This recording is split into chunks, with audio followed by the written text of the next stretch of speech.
Welcome back to Cinema Central. I'm your host, DJ Ace, and I know it's been a while, but I finally got around to watching Fast and Furious Presents Hobbs and Shaw, the spin-off movie from the Fast and Furious franchise starring Dwayne Johnson and Jason Statham. So let's get into this movie.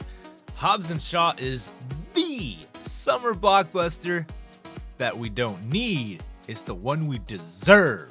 The movie knows full well what universe it is in and how ludicrous most of it is and accepts it. Not only that, but it dials it to 11. This movie is absolutely bonkers and I love every moment of it. The Rock and Statham have fantastic chemistry throughout the film. The action is bonkers, the comedy is pretty great, but putting all of that aside, this film still maintains the Fast and Furious theme of family, because that is what this franchise is really all about. Spoilers are ahead for the rest of this review, so if you really care about this movie, then turn back now, go watch it, come back later, and we'll talk about it. Like I said, this film really stays true to the main theme of the Fast franchise, and that is family and what one will do for their family. And there are two families in this movie, the family of Luke Hobbs and the family of Deckard Shaw, and that is really the crux of the whole film, so it only makes sense to talk about our main characters and the people portraying them. Of course, the main headliner, the man himself, The Rock, Dwayne Johnson, reprises his role as Luke Hobbs, the BA go-getter family man that he is, and he has to deal with his least favorite person on the planet, Deckard Shaw. And The Rock just does a great job in this film. Like, in the real world, he's just like been a boss, just like promoting the film. Like, if you follow him on social media, like, the dude's awesome. But in this movie, he is like the man, all right? It's so fun. You can tell he's having the time of his life, probably because he doesn't have to deal with Vin Diesel. Oh, shots fired, everybody. But the point is he has fantastic chemistry, like I said, with Statham. But not only Statham, he has great chemistry with everyone, man. And he has some ludicrous feats of strength in this film. Most of them are fake, but not all of them, maybe.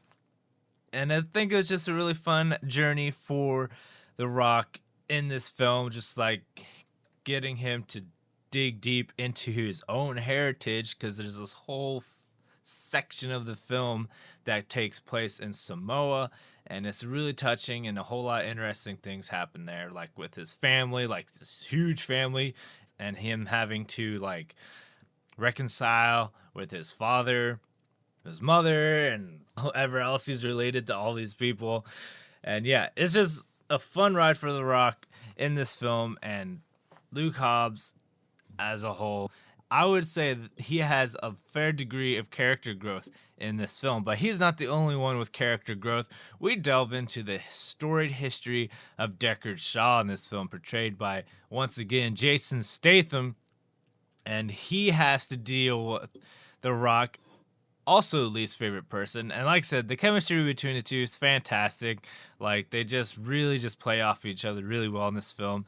And, you know, Statham is a tried and true action star, and he has some great action scenes in this movie. So yeah, he has to deal with his family, namely his sister.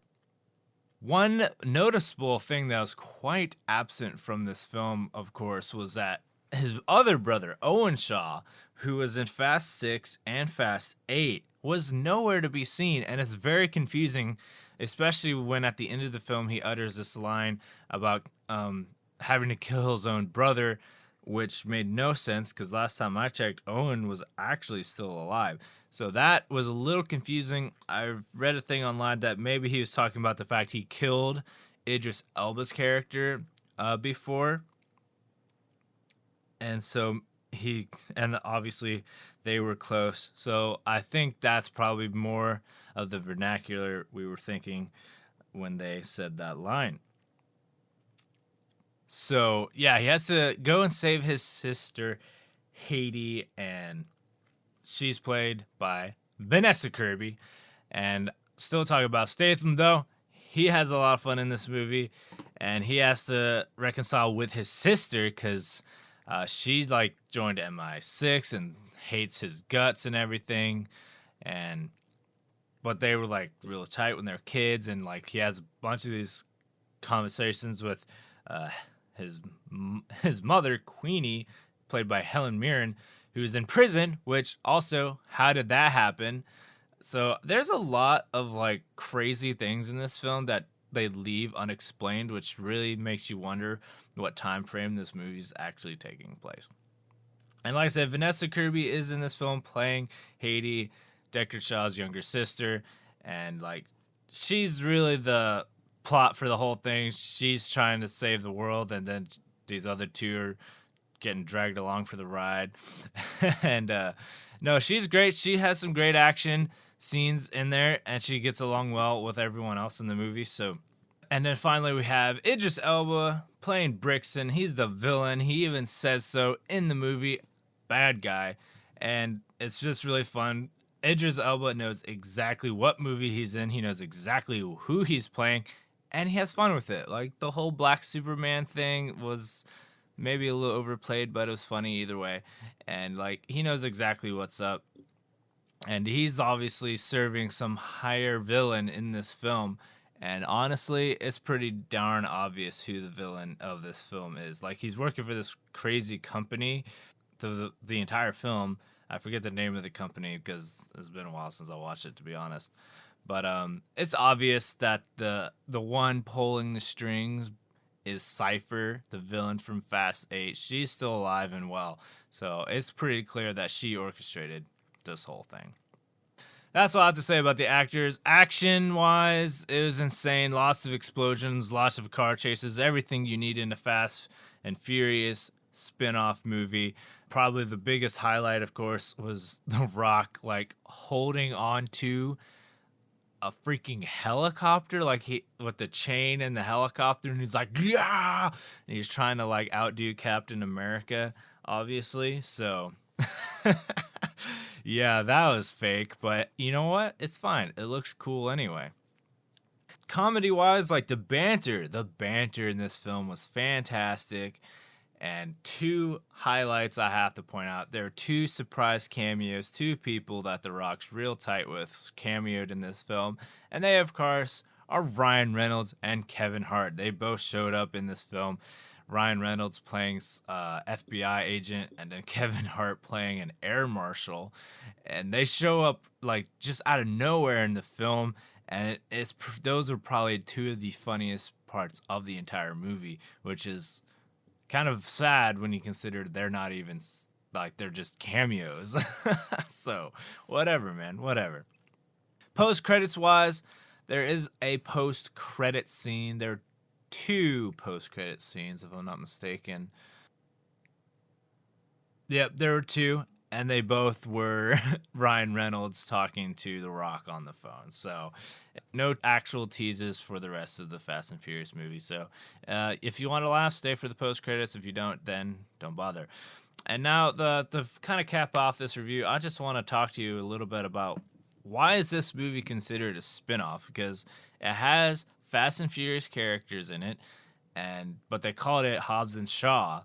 And it's Fast and Furious Presents. Like, why couldn't they just call it Fast and Furious Hobbs and Shaw? Like, that would have been easier.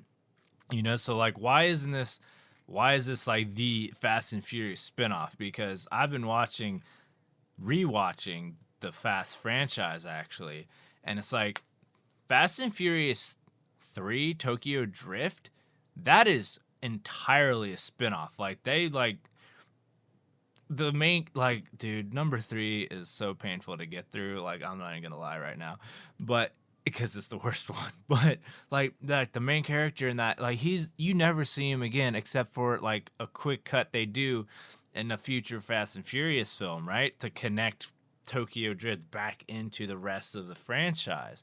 So like like I know they weren't planning on making this a huge thing like all the way back then, so you have to give them a little bit of credit where credit is due. But like Tokyo Drift, totally spin off. Fast and Furious 2 is like, I would say is a spin off because it doesn't have Vin Diesel's gang in it at all. and it's just Brian and Roman. So Fast and Furious 2 is basically a spinoff because it's just those two characters. Like Too Fast, Too Furious, it could have just been called Fast and Furious, Brian and Roman. Like, come on now, come on. I mean, obviously everything like 4 and up is all part of the connected Fast and Furious. I would consider 4 and up are like the connected mainline Fast and Furious movies, absolutely, because all of our main characters are in those. So I'm just saying, I don't get why they marketed this more as a spin-off than an actual Fast movie, because it's basically a Fast movie, because they've done this kind of thing in the past. So I don't see why they had to make it separate but equal, you know? Anyway, those are just my thoughts on what is a spin-off and what does that really mean. So if you thought that was intriguing, leave a comment. If not, you can still leave a comment. I don't care. Either way, let's do it. All right. So that's it for this review. The summer season is really winding down now, and I'm not sure what other movies I'm going to make a point of seeing for the rest of it. So if I don't end up seeing anything else, the next episode will definitely be the 2019 summer review. Otherwise, have fun out there and follow me on the socials at Ace Cinema Central. Have a good day. Booyah!